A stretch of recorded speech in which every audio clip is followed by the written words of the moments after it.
এই জন্যই আমাদের কুরুনে সালাসা থেকে শুরু করে উম্মতে মুহাম্মদী একেবারে রাসূল সাল্লাল্লাহু সাহাবাদের যুগ থেকেও আমরা বলতে পারি এটি যে জায়গায় জায়গায় প্রত্যেকটি দেশে রবিউল আউয়াল মাসকে কেন্দ্র করে মাহফিল হতো, উদযাপন হতো।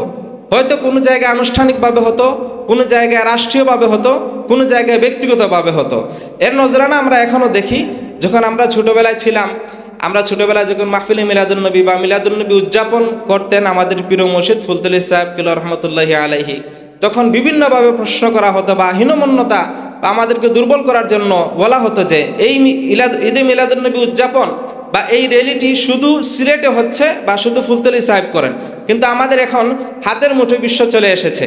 আমরা চাইলেই দেখতে পারি যে বিশ্বের কোন জায়গায় কি হচ্ছে। আমরা দেখি যখন রবিউল আউয়াল মাস প্রবেশ করে তখন প্রত্যেকটি মুসলিম দেশে, এমনকি যদি মুসলিম দেশ নাও হয়, মুসলমানরা যদি সে জায়গায় অবস্থান করে তাহলে দেখা যায় এই রবিউল আউয়াল মাসকে তারা উদযাপন করছেন। আজকের অনুষ্ঠানে আমাদের প্রধান অতিথি মহোদয় আসন গ্রহণ করেছেন। আমরা নিজেরাও ওনার কাছ থেকে শিক্ষা এবং জানার জন্য অধীর আগ্রহে অপেক্ষমান থাকি।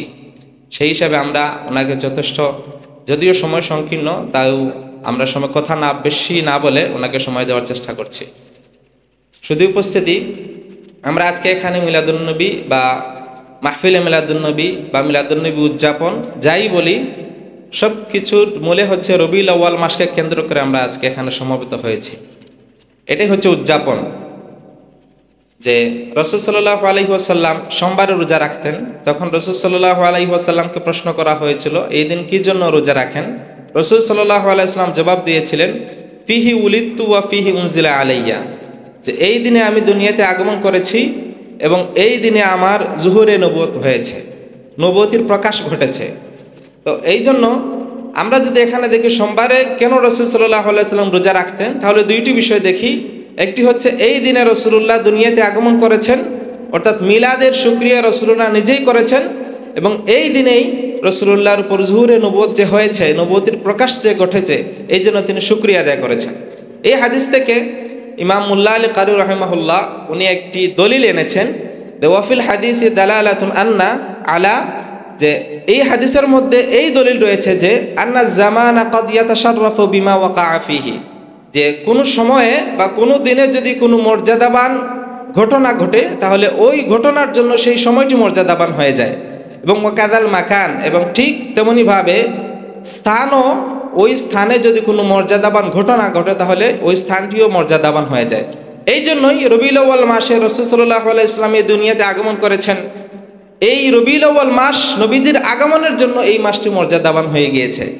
এই জন্যই আমাদের কুরুনে সালাসা থেকে শুরু করে উম্মতে মুহাম্মদী একেবারে রাসূল সাল্লাল্লাহু সাহাবাদের যুগ থেকেও আমরা বলতে পারি এটি যে জায়গায় জায়গায় প্রত্যেকটি দেশে রবিউল আউয়াল মাসকে কেন্দ্র করে মাহফিল হতো, উদযাপন হতো। হয়তো কোনো জায়গায় আনুষ্ঠানিকভাবে হতো, কোনো জায়গায় রাষ্ট্রীয়ভাবে হতো, কোনো জায়গায় ব্যক্তিগতভাবে হতো। এর নজরানা আমরা এখনও দেখি। যখন আমরা ছোটোবেলায় ছিলাম, আমরা ছোটোবেলায় যখন মাহফিলে মিলাদুন্নবী বা মিলাদুন্নবী উদযাপন করতেন আমাদের প্রিয় মুর্শিদ ফুলতুলি সাহেব কিবলা রহমতুল্লাহি আলাইহি, তখন বিভিন্নভাবে প্রশ্ন করা হতো বা হীনমন্যতা বা আমাদেরকে দুর্বল করার জন্য বলা হতো যে এই ঈদে মিলাদুন্নবী উদযাপন বা এই র্যালিটি শুধু সিলেটে হচ্ছে বা শুধু ফুলতলি সাহেব করেন। কিন্তু আমাদের এখন হাতের মুঠোয় বিশ্ব চলে এসেছে। আমরা চাইলেই দেখতে পারি যে বিশ্বের কোন জায়গায় কি হচ্ছে। আমরা দেখি যখন রবিউল আউয়াল মাস প্রবেশ করে তখন প্রত্যেকটি মুসলিম দেশে, এমনকি যদি মুসলিম দেশ নাও হয়, মুসলমানরা যদি সে জায়গায় অবস্থান করেন তাহলে দেখা যায় এই রবিউল আউয়াল মাসকে তারা উদযাপন করছেন। এবং আমরা দেখি যে উসমানী খেলাফত, সর্বশেষ উসমানী খেলাফত যে জায়গায় ছিল তুরস্কে, যদিও উসমানী খেলাফত পরবর্তী সেখানে কামাল আতাতুর্কের মাধ্যমে সেকুলারিজমের অনেক চর্চা হয়েছে, যদিও ইসলামিক কার্যকলাপ সেখানে এখন অনুপস্থিত বা কম বলা যায়, তাও আমরা দেখেছি এই বছর রাষ্ট্রীয়ভাবে তারা এক সপ্তাহব্যাপী মিলাদুন্নবী উদযাপন করেছেন। এবং জায়গায় জায়গায় আফ্রিকা, আরব আজম সব জায়গায় মিলাদুন্নবী উদযাপিত হয়েছে। এই যে ইশকের কথা, এই যে মহব্বতের কথা, এগুলো আমাদের প্রিয় মুর্শিদ রাসূল সাল্লাল্লাহু আলাইহি ওয়াসাল্লামের মহব্বতের কথা আমাদেরকে শিখিয়ে গিয়েছেন। তালামজি ইসলামিয়া সেই পথে পরিচালিত হচ্ছে, এবং তালামজি ইসলামিয়ার মূল চেতনাই হচ্ছে হব্বে রাসূল বা ইশকে রাসূল। এই চেতনা নিয়ে আমরা এগিয়ে যাচ্ছি। আমরা সবাইকে অভিনন্দন জানাচ্ছি। আল্লাহ রাব্বুল আলামিন যেন আমাদেরকে রাসূল সাল্লাল্লাহু আলাইহি ওয়াসাল্লামের মহব্বতের কথা, ইশকের কথা জায়গায় জায়গায় প্রচার করার তৌফিক দান করেন এবং বিশেষ করে আমাদের ভেতরে যেন আমরা সঠিকভাবে ইশকে রাসূল লালন করতে পারি, এই আশা রেখে আমি আমার কথা আর দীর্ঘায়িত করছি না। আসসালামু আলাইকুম।